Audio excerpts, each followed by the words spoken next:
block reception. These peaks aren't all that high. I try to mimic an actor's pompous delivery. They have the shape of freshly filled silicone breasts on the body of the land. You never change, laughs Yoa with an overtone of disdain. Then she glances around and adds, Actually, you're quite right, although your prose isn't exactly original. They're quite shapely, these breasts. Nature has decreed that Yoa and I have similar preferences in feminine beauty. Maybe the land simply doesn't like the perpetual electronic stimulus, I sigh. And who can blame it? I pick up the damn cell phone and call Asbjörn. He is pissed. Why did you hang up on me? I didn't hang up on you. You must have touched a button by accident.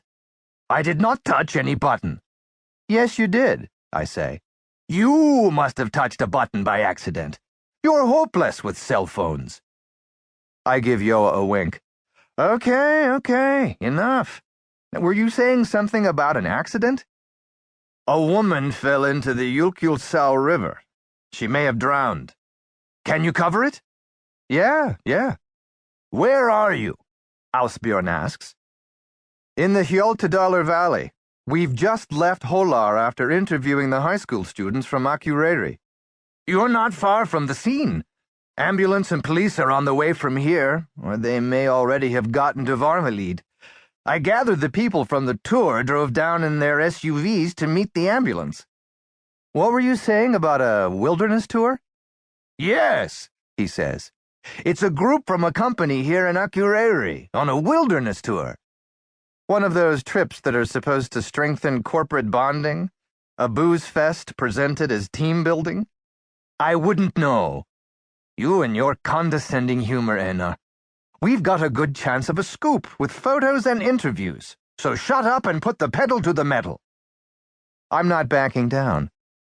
It sounds to me, Asbjörn, as if our little Akureyri newspaper branch could do with its own team-building excursion, to improve morale, strengthen solidarity, and enhance motivation and mutual care. He says nothing. What do you say? A venture into the wilderness? Under your bold, strong leadership? He still says nothing. He's hung up, or accidentally touched the button. Riding home from Hólar, I sing absently, recalling the old nursery rhyme as we pass a roadside sign, Home to Hólar. The rain's letting up. The grass fields are yellow and mucky under the gray sky. In the middle of nowhere, a cross stands up out of the ground, all alone. Horses have huddled together and stand stock still, pensive, stoic. In the rearview mirror, I see the belfry of Hólar Cathedral, sticking up like a sharpened pencil, separate from the old cathedral, which reminds me of an eraser. Optimistic students from Akureyri High School had intended to premiere their production of the play Loftur the Sorcerer in the cathedral. When I interviewed the kids, they told me the plan had not worked out. It sounds like a cool idea to me, since the action of the old play actually takes place at Hólar and in the cathedral itself. But what do I know? I haven't even read the play or seen it staged. And I'm no ecclesiastical authority, so the impropriety of staging on hallowed ground a play about a man who sells his soul to the devil isn't that obvious to me. As a compromise, they've been permitted to use the Hólar College gym, in among the small campus's eclectic buildings, which include all sorts of modern structures and even an old turf farmhouse. Icelandic architectural history in a nutshell. Not to mention impeccable Icelandic taste. I wonder if I'd be more at peace with myself if I'd studied something like horse breeding at Hólar College. Would it have given me the balance, stoicism, and thoughtfulness I notice in the horses that are rushing past like hairy statues along the roadside as we drive up through Skagafjörður? Why don't you make an effort?